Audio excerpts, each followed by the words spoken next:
أسامة أفريد، الكاتب المحلي لشبيبة الحزب الاشتراكي الموحد.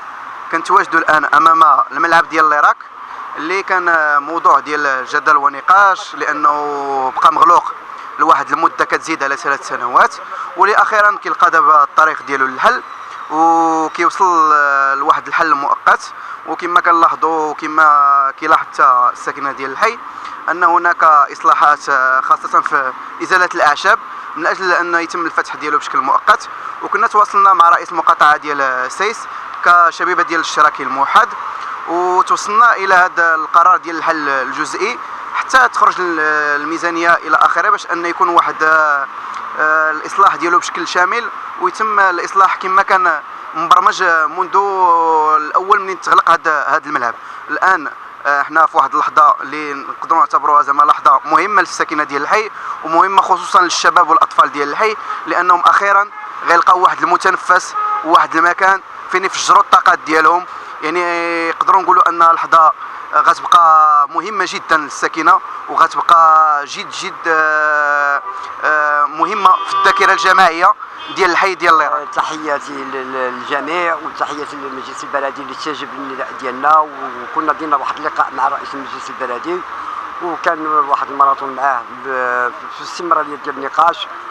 انا كان ممثل عن الساكنه ديال ليراك، وجاوب معنا وعطانا واحد المهله ديال افتح هذا الملعب مؤقتا، وفعلا لبى الاستجابه والحمد لله اللهم لك الحمد. وكنتمنى تكون هذه الاستمراريه دائمه وما يكونش فيها واحد التقاطع فيما يخص. اما من ناحيه ديال الالتزامات ديالنا غادي تكون التزامات بكل وضوح قانونيه، وغادي نلتزموا ان شاء الله بجميع القوانين ديال الصحه وديال دخول الملعب.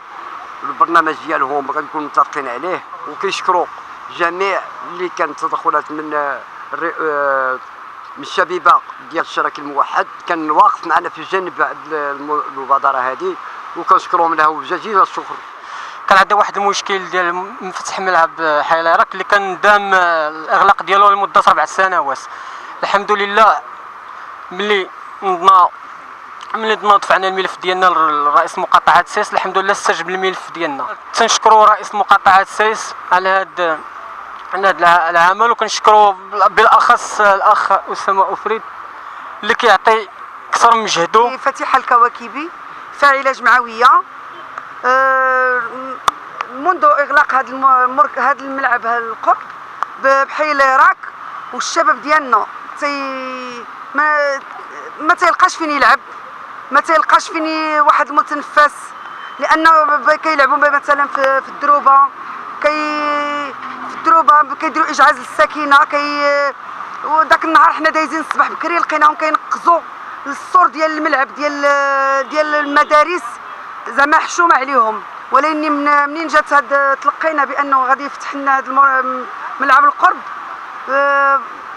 خدينا جاتنا واحد الالتفاته بانهم صوتنا وصل لهم، وتمنينا ان شاء الله باذن الله يفتحوا لنا في اقرب وقت. ولهذا البارح كنتوصل باننا متبعين المسطره ديالو فين وصلت.